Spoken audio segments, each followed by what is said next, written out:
From West Virginia Public Broadcasting. At the legislature today, a Senate committee decides not to pass a bill creating a futures fund. The Senate president had been supporting the measure to save energy proceeds for future generations. And the Department of Agriculture is for it. The Division of Natural Resources is against it. But the two are talking about it as the Senate passes a bill regarding deer farming at the legislature today.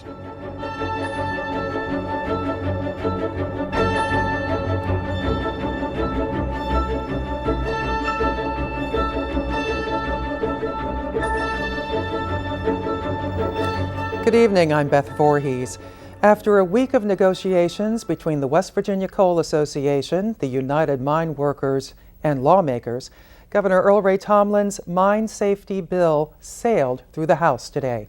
As Adam Cavalier reports, the bill prompted several stirring and emotional speeches. In a rare move, House Speaker Rick Thompson left his podium and went to his desk to speak to a bill for the first time in his 6 years as Speaker. He read from an article on his father, who was killed in a mine accident before he was born. That one child was my brother, who was 2 years older than me. And the widow was my mother, who was 18 years older than me.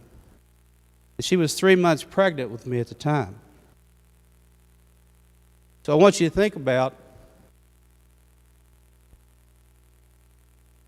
a 17-year-old mother of a child of 2 and pregnant, carrying another child, 3 months. Couldn't drive, and her husband killed. The bill features protection for whistleblowers, increased penalties for accidents leading to deaths, and the ability for families to choose who represents them at hearings following an accident. But for Majority Whip and UMWA Vice President Mike Caputo, the biggest provision in the bill is its requirement that the mine chief sign off on fire boss records. If I could point to one provision of this bill that I think will save the lives of miners and working men and women across this country, it's accountability. Because it's no big secret how Massey Energy and Don Blankenship conducted business at the Upper Big Branch mine and any other mine under that umbrella. Workers were intimidated. Records were falsified. Advanced warnings of inspections were given. 2 sets of books were kept. There was a lack of enforcement, and the list goes on and on and on. The more I read about the Upper Big Branch tragedy, this wasn't only bad business practices, this was akin to organized crime, and it should be treated as such. I hope that this federal investigation starts at the bottom and works its way clear to the top. And this may offend some people, and I'm sorry if it does, but it is my hope that someday I can watch Don Blankenship be hauled off in shackles and sent to jail for the murder of these 29 men at Upper Big Branch. Retired surface miner and Logan County Democrat Greg Butcher says he's proud the bill provides protection for whistleblowers. They won't be held accountable for punitive actions against the miners who leave in good faith in the unsafe work area. I like that part. I had many sleepless nights over that bill, over that disaster.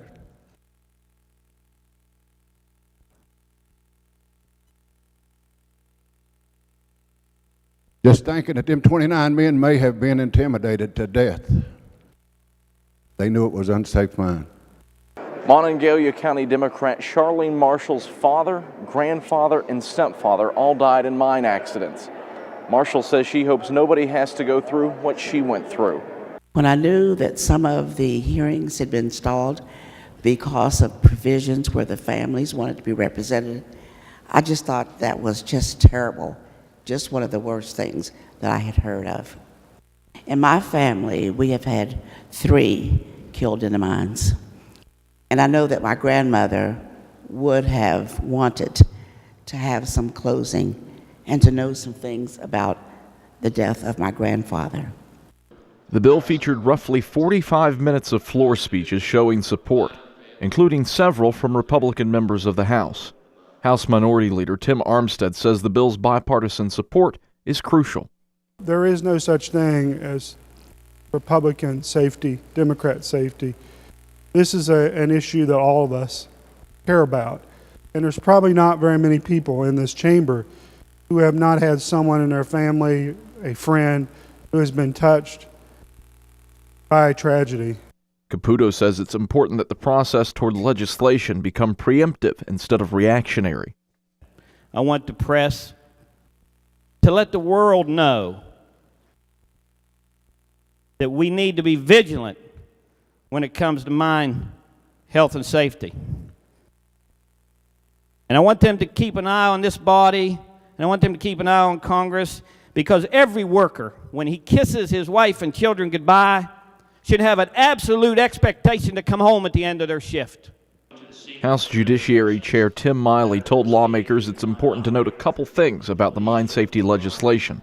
This tragedy at UBB, which has inspired this bill, would never have happened, even with the laws we currently have on the books, if the mine operator at that mine had followed them. So on one hand, we're here to hopefully revise and strengthen mine safety laws, but on the other, there are, I guess, some circumstances that no matter how strong the laws are, if someone's not going to follow them, bad things can happen. Miley also indicated that none of the miners who died in the UBB disaster were under the influence of drugs or alcohol, but those provisions requested by the governor remain in the measure. The bill moves on to the Senate for passage.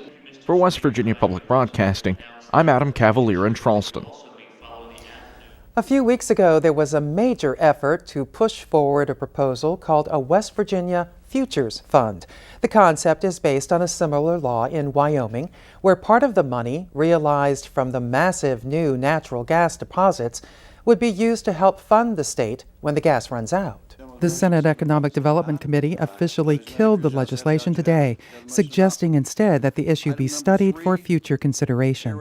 The measure would have dedicated a portion of the tax proceeds from the expected Marcellus Shale natural gas bonanza to an untouchable fund that would grow over the years.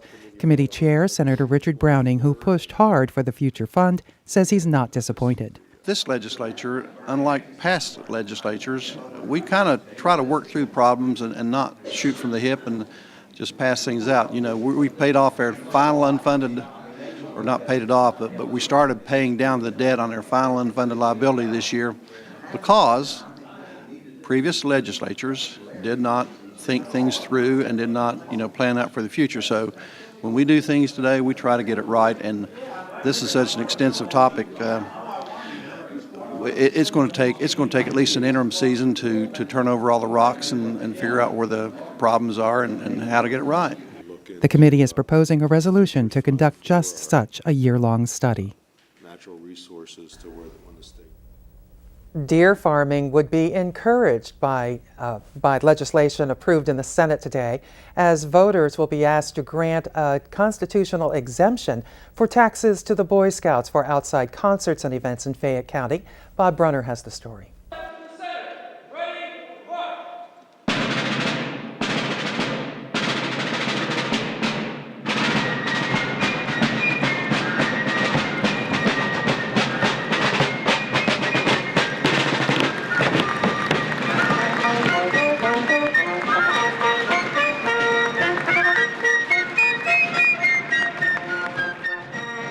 This is Marshall University Day at the Legislature. The university's noted fife and drum corps gets the Senate off to a rousing start.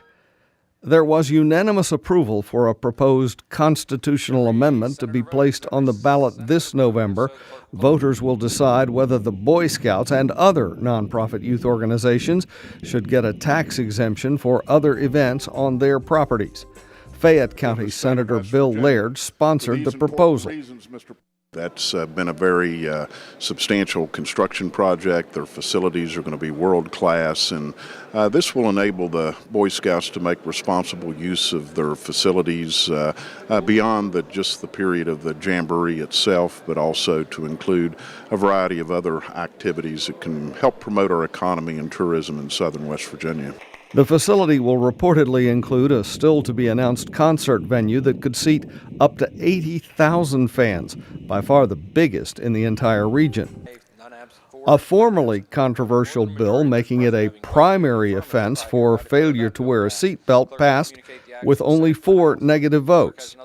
There were 8 no votes on a proposed new law to permit deer farming in West Virginia, similarly to surrounding states.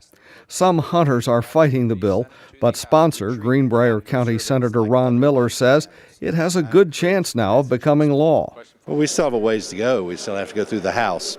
And this is a good start, but we have to go through the House now. And the votes are there, but I'm not sure where it'll end up in the House. Depends on what committee it goes to.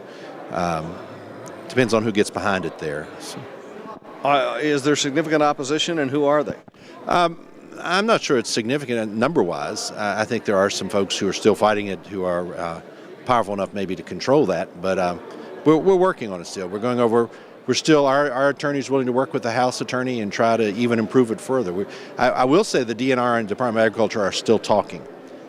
They told me yesterday they met over the weekend even and talked on this issue, so, which is very important. Very important.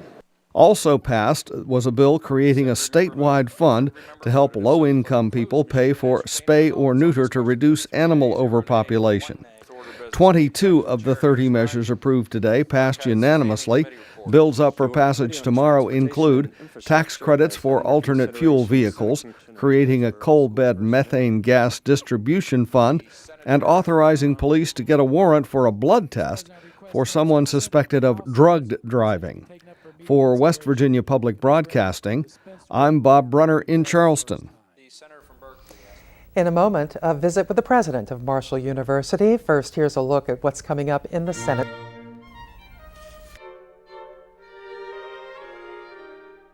Among the bills up for passage in the Senate tomorrow, Senate Bill 51 denying spousal support upon DNA evidence of adultery. Senate Bill 352 relating to the criminal justice system. The bill identifies the primary objective for both the Division of Corrections and sentencing policy as maintaining public safety, holding offenders accountable, creating an intensive, secured substance abuse recovery program, and providing additional good time credit for successful completion of education or treatment programs. Senate Bill 437, Governor Tomlin's bill relating to substance abuse. The bill regulates methadone clinics and pain management clinics. The bill requires all medical professionals to complete drug diversion training and best practice prescribing of controlled substances. Senate Bill 517 to allow inmates and community corrections programs to work on community beautification and reclamation projects. Senate Bill 605 to limit the liability of landowners who make land available for military, law enforcement, or homeland defense training. Senate Bill 608 authorizing the use of a search warrant to draw blood when a driver is suspected of being under the influence of drugs. Senate Bill 624 requiring owners of motor vehicles using alternative fuel, such as liquid natural gas, to pay a flat tax of between $100 and $150 a year in lieu of the tax on gasoline. And Senate Bill 659 to require vendors, contractors, subcontractors, and their employees to submit to a criminal background check if they will be at a state facility or have access to sensitive or critical information. House Bill 4311 would add $20 million to the West Virginia Research Trust Fund from the state's General Revenue Fund. The bill has passed the House Education Committee, but has sat in the House Finance Committee since the beginning of February. Joining us tonight to discuss this and other issues of concern is Dr. Stephen Kopp, the president of Marshall University. Dr. Kopp, welcome. Pleasure to be here, Beth. Congratulations, 175th anniversary of Marshall. Congratulations. And we don't feel very old at all. You don't look very old at all. Why do you need more money for research?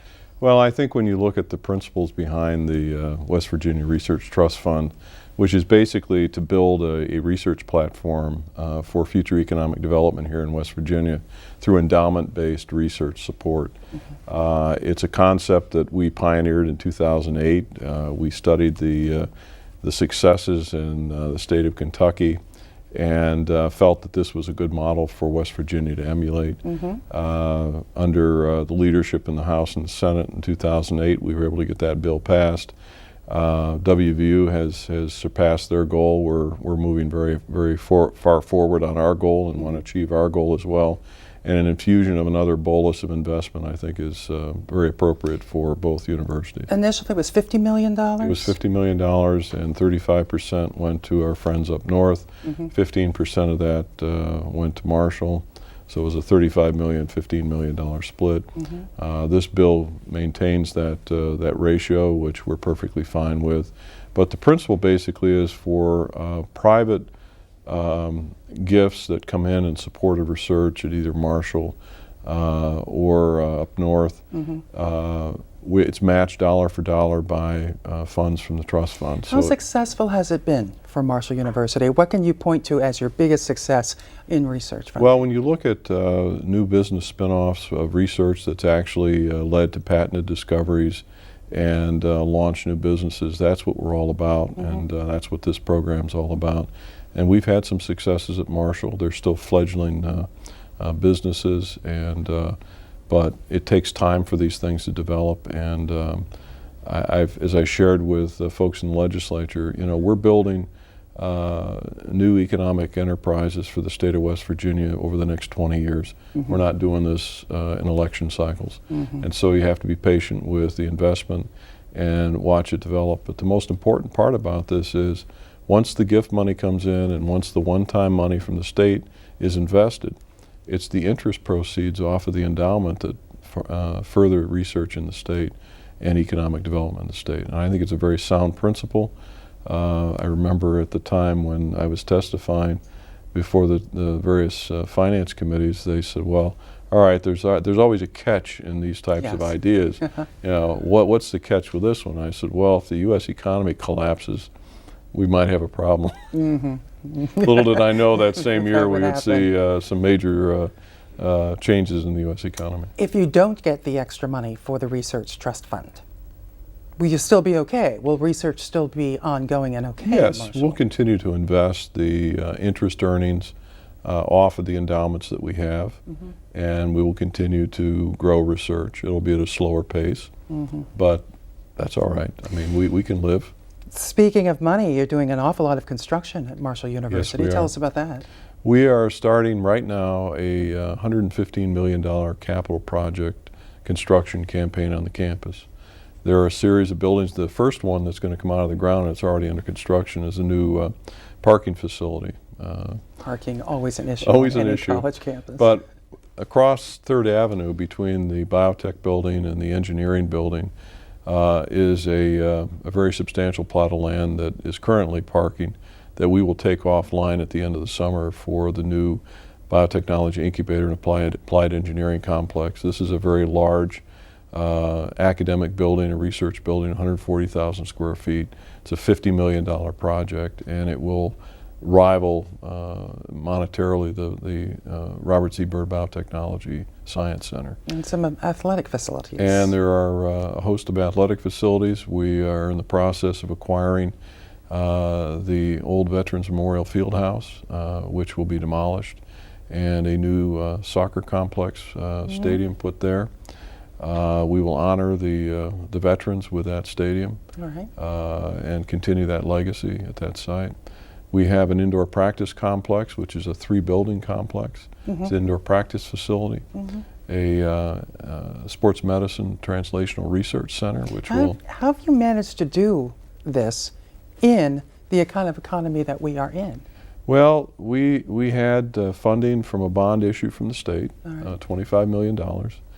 We went to the bond market in November and issued $52 million worth of bonds. And we're raising $40 million from private gifts. And the timing of all this will depend on the availability of the funds, but we are well along in our private gift fundraising. And when we went to the bond market, one of the important things to realize was these days you have to get ratings by 2 bond rating firms, not just one. Mm-hmm. When Fitch came in and reviewed our financial picture, they did something that has not been done a lot lately, and that is give us an upgrade. All right. And it really affirmed for me that the work we've been doing over the last 6.5 years to improve the university and to improve the financial condition of the university have really begun to show, and outside rating agencies have recognized it. And this is all well and good and terrific, but what are we doing to educate students and more students? How's recruiting going? How are we educating the students? Recruiting is going very well. We had another record freshman year enrollment. We are continuing to increase the number of graduates that come out of Marshall University. Mm-hmm. We've seen continued growth in the STEM graduates, the students graduated in science, technology, engineering, and math. Mm-hmm. We were invited to participate in a really innovative initiative by the Higher Learning Commission of the North Central Association, which is our regional accrediting body. And this initiative is designed to ask each of the participating institutions that have been invited to define the meaning of a degree earned at Marshall University or any of the other participating universities. And so we are in effect leading the movement toward greater accountability and responsibility for not only student learning, but the verification of what students have actually learned, and then translating that into what the value of what the degree really means. Part of this has been a process that we've already started prior to joining this initiative, of placing far more emphasis on intentional instructional activities and learning activities that are designed to establish, if you will, the foundation of thinking and learning for every student. Our philosophy was that if you take all the disciplines that are available on a university campus, distill them down into the foundational domains of thinking, mm-hmm. you can identify 6 to 8 distinctive domains. Mm-hmm. That's what we're concentrating on. Our faculty has approved a new general education core curriculum, which has been implemented this last year. And the emphasis is on preparing students for the future. And that future really grows out of those foundational domains. Sounds excellent. Dr. Stephen Kopp, President of Marshall University. Again, thank you very much. It's a pleasure to join you today. And here's a look at what's coming up in the House tomorrow.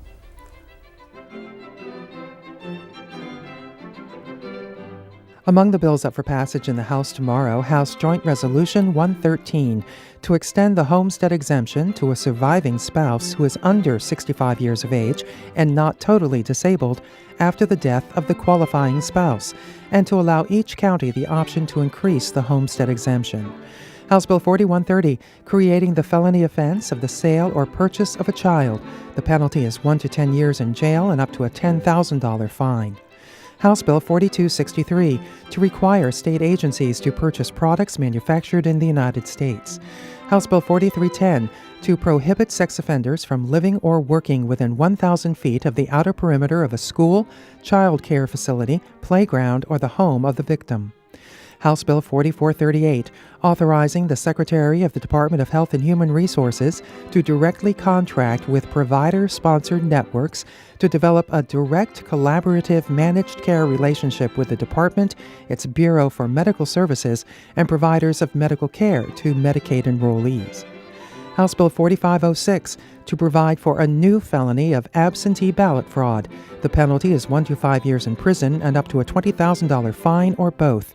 Each ballot obtained is considered a separate offense. House Bill 4511, to create the Shale Research, Education, Policy, and Economic Development Center at West Virginia University. The center will foster scientific research and encourage partnerships between and among West Virginia University, government, and industry in an effort to develop best practices in relation to shale resources in the state. House Bill 4605, raising the fee for a marriage license to $55. The fee is lowered to $35 upon proof of completion of premarital counseling. And House Bill 4636, to authorize a responsible parent pilot project by the Department of Health and Human Resources in conjunction with the Division of Corrections.